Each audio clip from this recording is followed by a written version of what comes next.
ఏమిటి వస్తున్నావు? అది వద్దు నీకు, కొంచెం బాగా పెడతాను అది.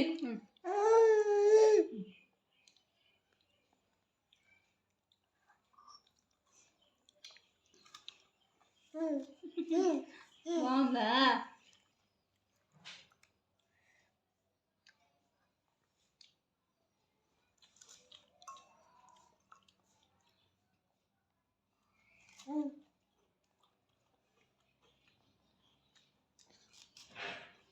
ముట్టుకోవడం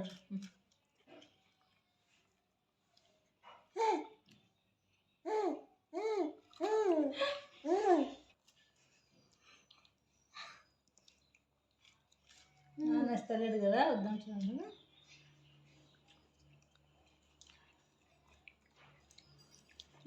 బాగుంది.